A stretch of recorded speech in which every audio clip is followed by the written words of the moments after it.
성의 말씀 마태복음 23장 13절에서 24절까지의 말씀입니다.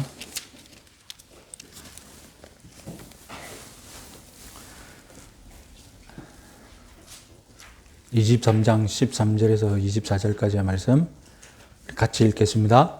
화 있을진저 외식하는 서기관들과 바리새인들이여, 너희는 천국문을 사람들 앞에서 닫고 너희도 들어가지 않고 들어가려 하는 자도 들어가지 못하게 하는도다.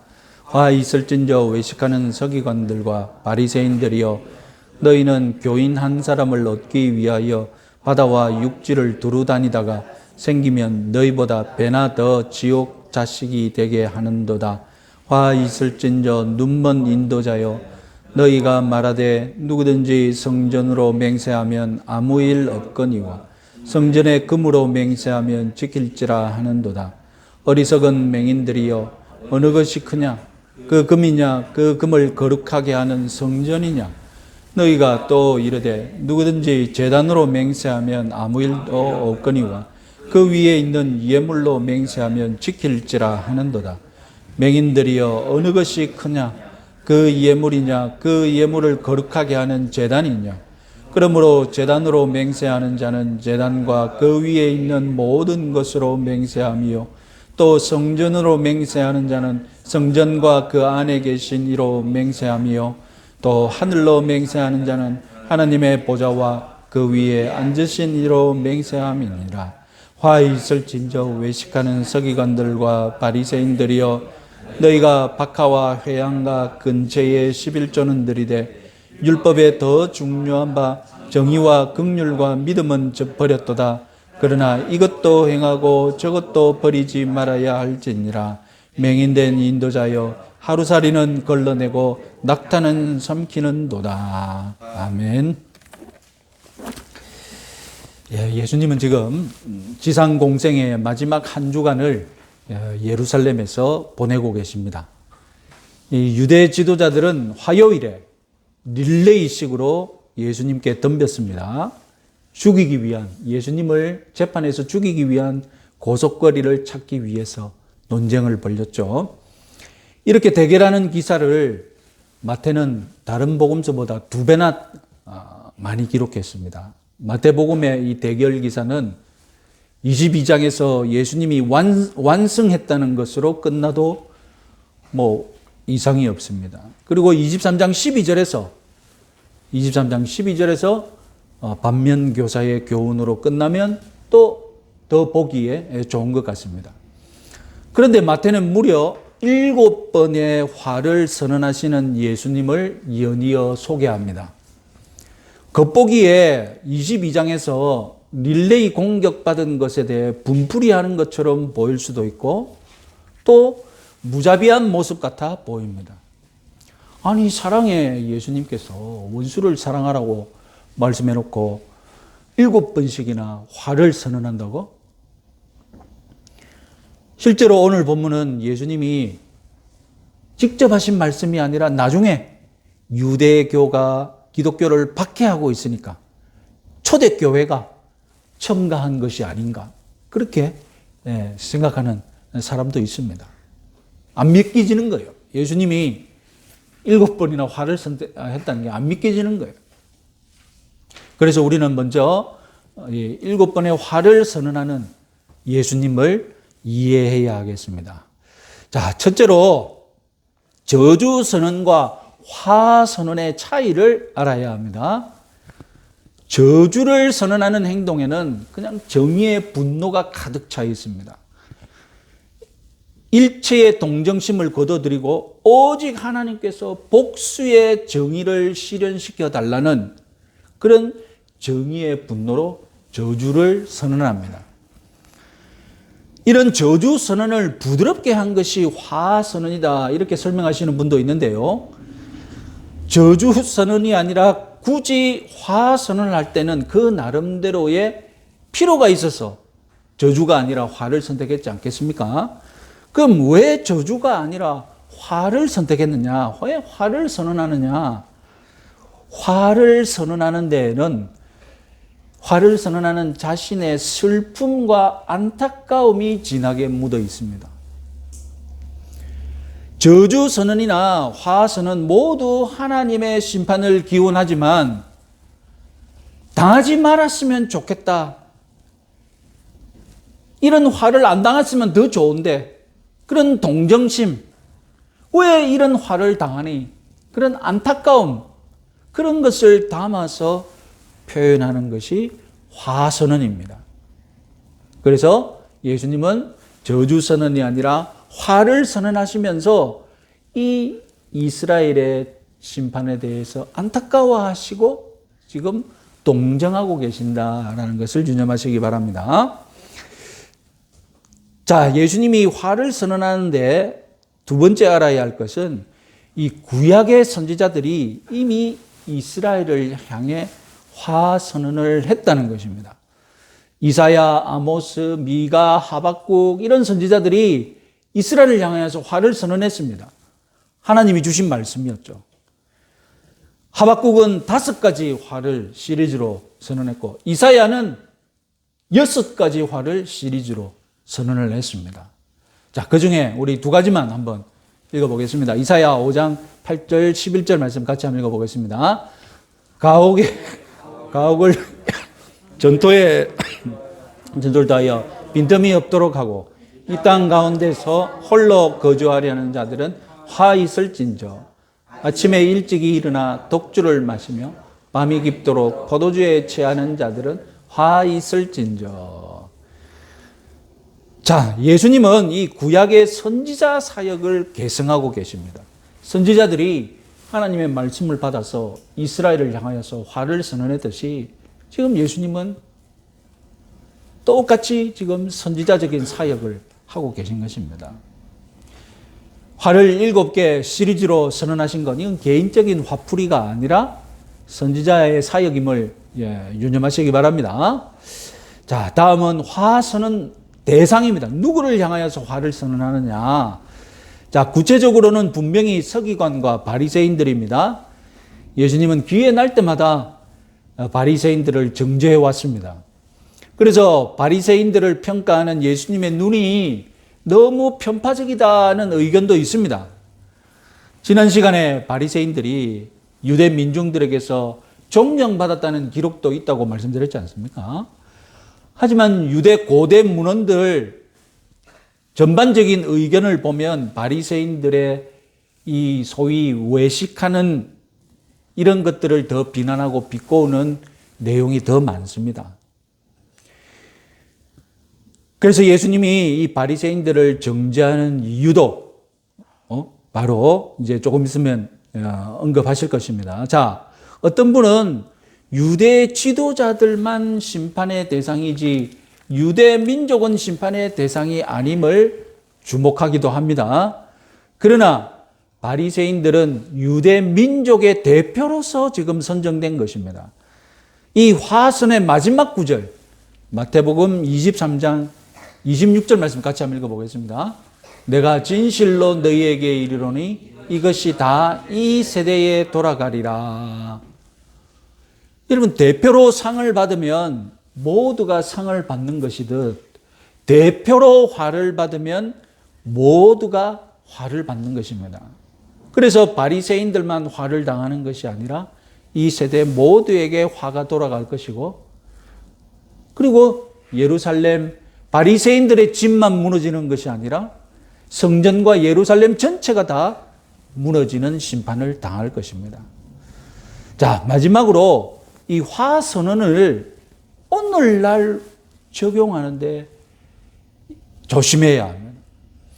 예수님이 이 유대민족에게 심판과 화를 선언하신 본문은 역사적으로 악용되어 왔습니다. 어떻게 악용됐겠습니까? 예수님이 유대인들을 향하여서 막 지금 화를 선언하고 있지 않습니까? 그러면 어떻게 악용이 될 수 있겠습니까? 이 유대민족들, 예수님 죽인 유대민족들, 예수님이 너희들을 화를 당하라고 했으니까 화를 당해라! 그러면서 유럽 대륙에서 오랫동안 고대, 중세, 현대에 이르기까지 이 유대인들을 차별하고 핍박하고 학살하는데 이런 예수님의 말씀을 악용하면서 유대인들을 괴롭혔던 것입니다. 자, 분명히 기억해 두십시오. 메시아를 거부하고 메시아를 죽인 죄, 예수님이 선언하셨던 하와 심판, 그것은 다름 아니라 주후 70년 예루살렘 멸망으로 완전히 성취되었습니다. 다음 표를 한번 보시죠. 만약에 하나님의 재판정에서 지금 유대 지도층과 예수님이 재판 중이다, 이렇게 가정을 한번 해봅시다. 마태복음 22장에서는 이 유대인들이 예수님을 고소하기 위해 공격했죠. 마태복음 23장에서는 지금 예수님이 유대인들을 고소하기 위해 공격하신 셈입니다. 유대인들이 예수님에게서 이 고속거리를 찾지 못해서 마태복음 26장에 가면 어떻게 합니까?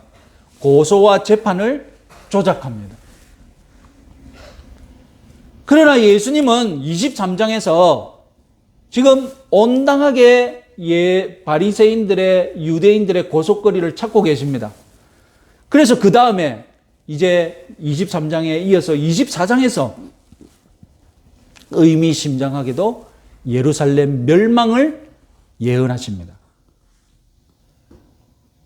이 흐름을 오늘날 재판 절차에 대입해 보자면 23장에서 지금 예수님이 바리새인들을 유대민족들에게 화를 선언하시는 것은 마치 검사가 재판해달라고 기소를 하는 것과 유사하다 할 수 있겠습니다.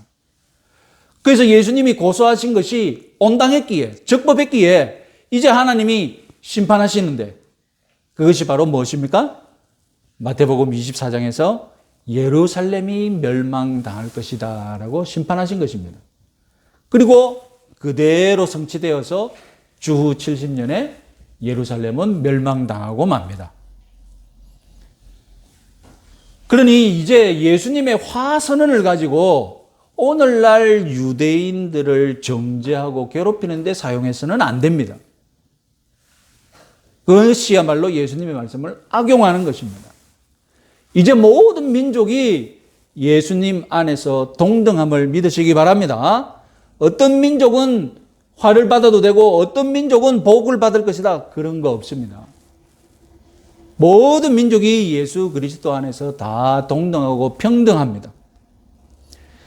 자, 2000년 전 예수님이 유대인들에게 선언하셨던 심판이 주 70년에 성취되었지만 오늘 저와 여러분들에게는 반면교사의 교훈으로, 본받지 말아야 할 본으로 적용되는 것을 믿으시기 바랍니다. 자, 이제 본격적으로 어떤 화를 선언하셨는지 살펴볼 텐데요. 화가 쭉 7가지 선언하시는 것에 대해서 그 큰 흐름은 이미 우리가 익숙합니다. 우리는 이미 산상설교를 통해 예수님이 바리새인들에게 얼마나 비판적으로 말씀하셨는지 알고 있습니다. 산상설교 마태복음 6장, 그래서 바리새인들이 구제를 어떻게 한다, 기도를 어떻게 한다, 금식을 어떻게 한다. 그래서 예수님이 비판하셨지 않습니까? 한마디로 외식하는 자라고 일찍부터 혹독하게 비판하셨습니다. 여기 7개의 화 시리즈도 마찬가지입니다. 가장 큰 죄목은 외식하는 죄로 변함이 없습니다. 그 구체적인 내용만 다를 뿐입니다. 자, 첫 번째, 두 번째 화는 천국에 들어가는 것과 관련된 한 쌍입니다. 자, 첫 번째 화는 천국 문을 닫았기 때문에 화를 당할 것이다 라고 말합니다. 서기관들과 바리새인들은 예수님을 향하여서 귀신의 힘에 사로잡힌 자다라고 예수님을 비난했지 않습니까? 그래서 예수님의 복음을 방해했습니다. 예수님의 천국 복음을 유대인들이 받아들이는데 방해해서 못 받아들이게 했습니다. 그래서 이들은 천국 문을 닫은 사람들입니다. 예수님이 천국 문을 열려고 하는데 그 앞에서 문을 억지로 닫고 있는 사람들입니다. 율법을 그릇되게 해석하고 잘못된 모범을 보임으로써 천국을 찾는 사람들로 하여금 오히려 천국에 못 들어가게 만드는 그런 죄를 범했다는 것입니다. 반대로 예수님은 제자들에게 천국의 열쇠를 주셨죠. 이 열쇠로 네가 열면 하늘에서도 열리고 땅에서 풀면 땅에서도 하늘에서도 풀릴 것이다. 예수님을 닮는 제자가 된다는 것은 결국 천국으로 인도하는 그런 삶을 산다는 것인 줄 믿으시기 바랍니다. 자, 두 번째 화는 이 지옥 자식들을 만들기 때문에 화를 당해야 한다고 말씀하십니다. 자, 서기관들과 바리새인들이 교인 한 사람을 얻기 위하여서 물 건너 바다 건너 간다고 합니다. 자, 15절의 교인은 유대교인입니다. 우리 기독교인이 아닙니다. 이 유대인들이 이방인들을 얼마나 열심히 전도했는지 거기에 대해 이견이 있습니다. 저는 전도 거의 안 했을 것 같습니다.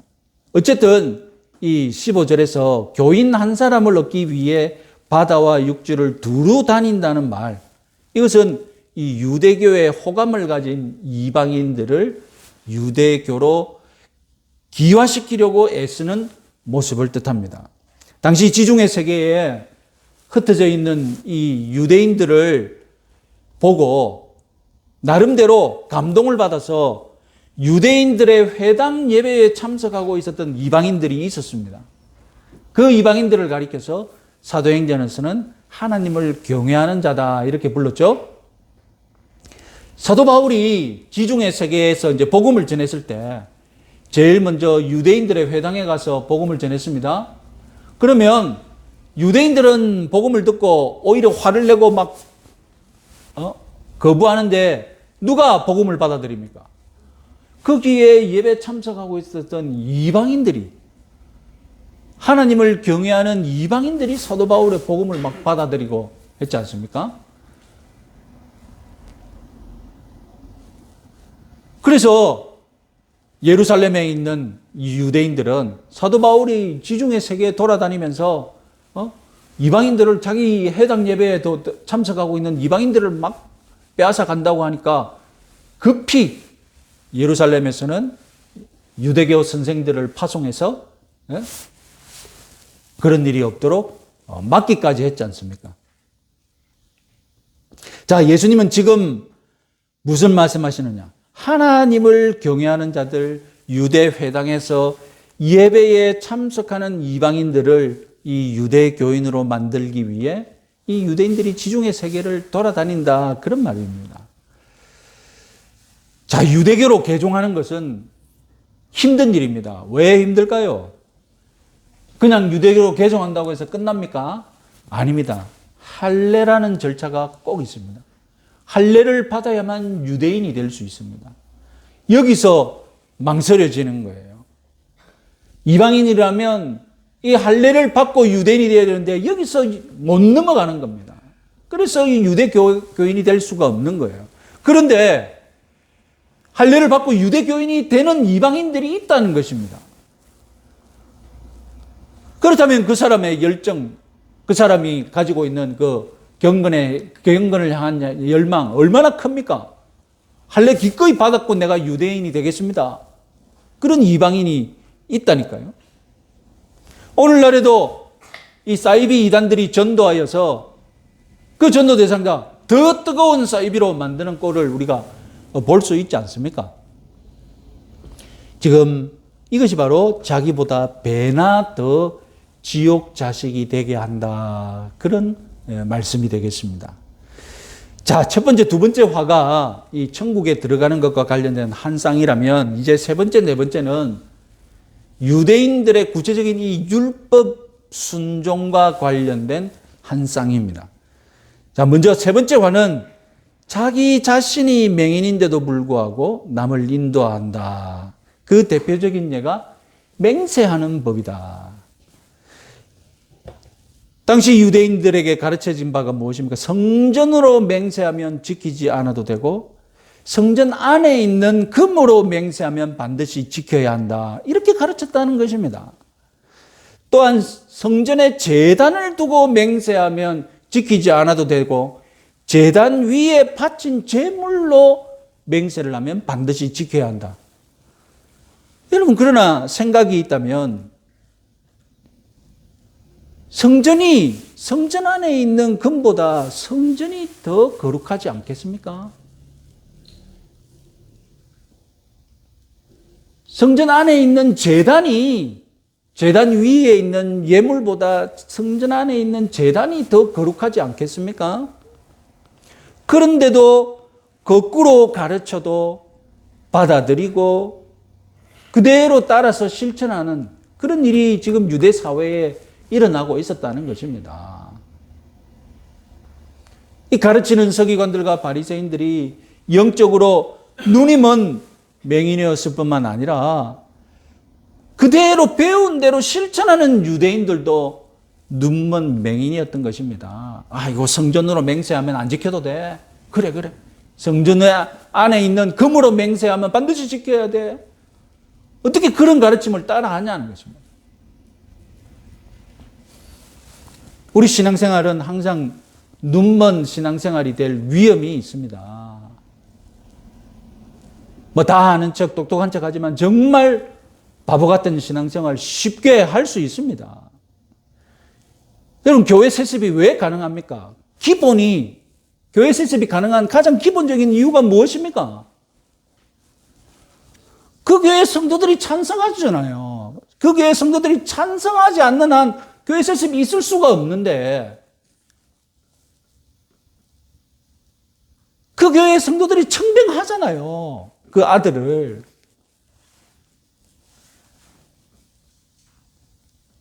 그래놓고 똑똑한 척 한다니까요.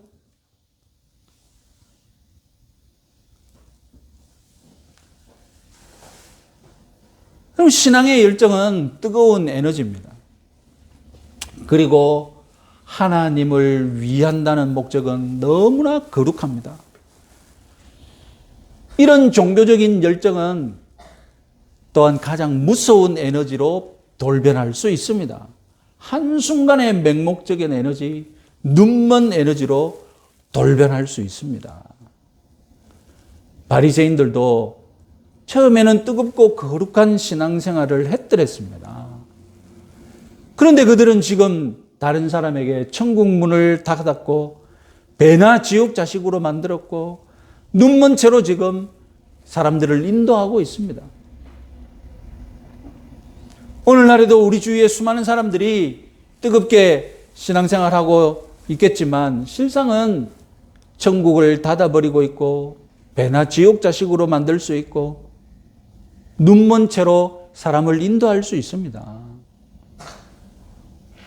대개 목사 잘못 만나면 맹목적인 신앙생활 하기 쉽습니다. 결국 성도 여러분들이 스스로 깨어서 있는 수밖에 없습니다. 항상 깨어 있어야 합니다. 항상 배우고 자성해야 합니다. 내가 스스로에게 속고 있는 것은 아닌지, 내가 잘못된 교리나 세계관에 미혹돼서 사는 것은 아닌지 늘 스스로 경계해야 합니다. 신앙생활 하는 거요, 이 바른 길을 갈 때의 복이지 잘못된 길을 가면 오히려 안 믿는 것보다 못합니다. 항상 깨어서 바른 신앙생활 하시기 바랍니다. 자, 네 번째 화는 율법의 더 중요한 뜻을 무시하고 겉모양만 취했기 때문이다라고 합니다. 그 대표적인 예가 11조였습니다.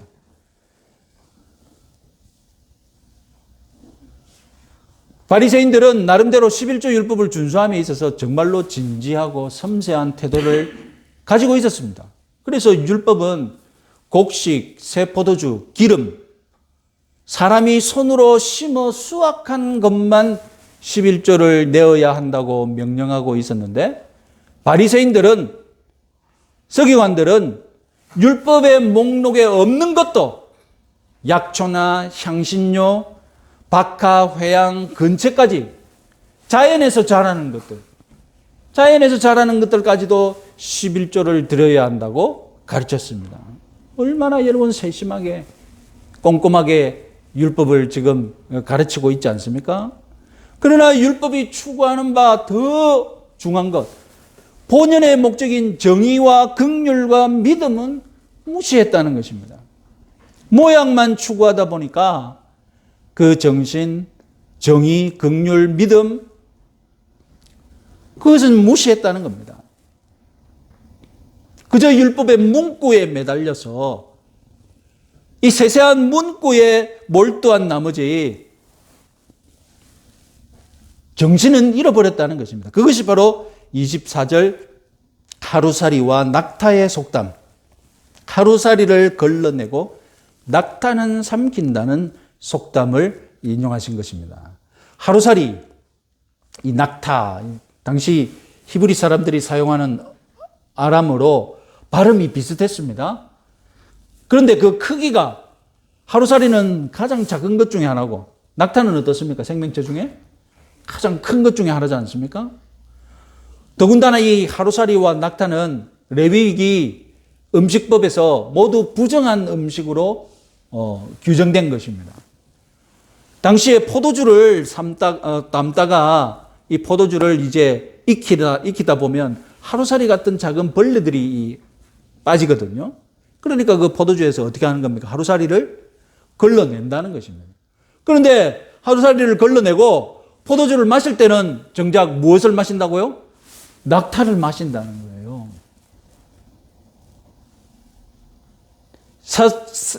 작은 것 부정은 걸러내고 큰 부정은 자기도 모르게 마신다는 겁니다. 바리새인들을 비롯한 유대인들이 율법을 지키는 모습이 다름 아니라 바로 하루살이는 걸러내면서 낙타는 통째로 마시는 그런 모습과 같다는 것입니다. 그럼 올바른 태도는 무엇입니까? 우리가 진정한 목표와 가치를 추구한다면 문구는 무시해도 됩니까? 바리새인들이 수단을 중요하신 나머지 목표를 무시했다고 하니 거꾸로 목표를 중요시한다면 수단을 무시해도 됩니까? 23절 마지막에 예수님은 이것도 행하고 저것도 버리지 말아야 한다. 이렇게 말씀하셨습니다.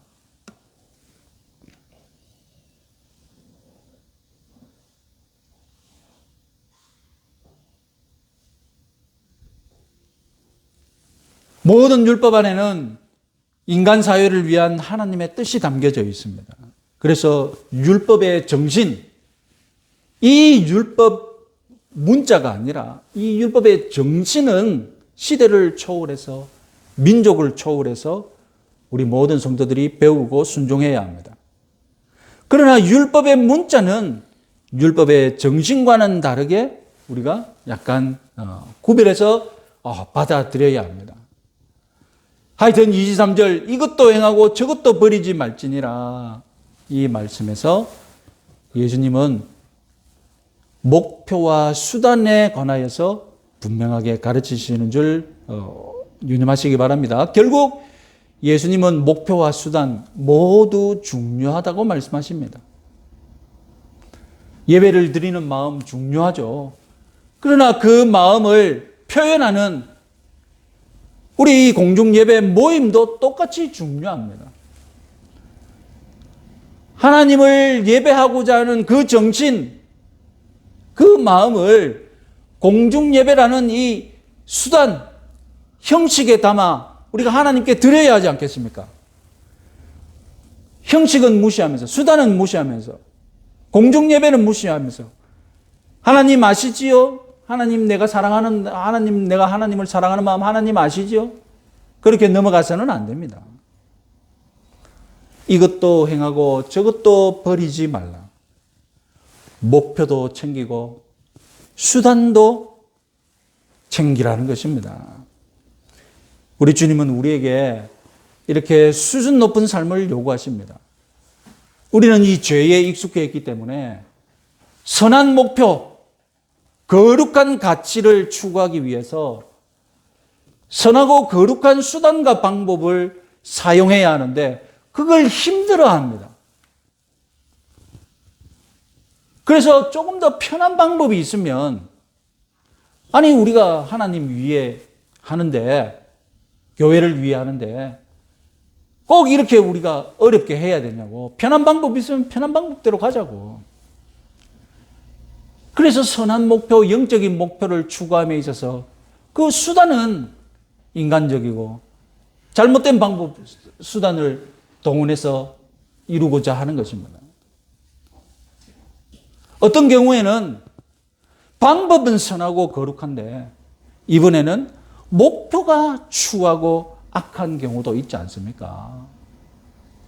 수단은 누가 봐도 거룩하고 선한데 자기 마음에 품은 이 일을 통해서 내가 이루고자 하는 목표는 이기적이고 아주 악한 목표를 이루고자 하는 경우도 있지 않습니까? 주님은 그런 반쪽짜리 경건을 인정하지 않으십니다. 이것을 행하고 저것도 버리지 말아야 한다. 율법의 목표를 경시하고 율법의 문구에 매달린 이 바리새인들의 경건을 우리는 외식이라고 심판하셨습니다. 주님이 우리에게 원하시는 것은 온전한 경건입니다. 이것이 힘들기 때문에 다름 아니라 우리 신앙생활은 좁은 길, 좁은 문인 것입니다. 이 힘든 경건이 우리 목표임을 명심하시고 평생 헌신하시면서 추구하시는, 그래서 온전한 경건을 이루시는 저와 여러분들 되시기 바랍니다.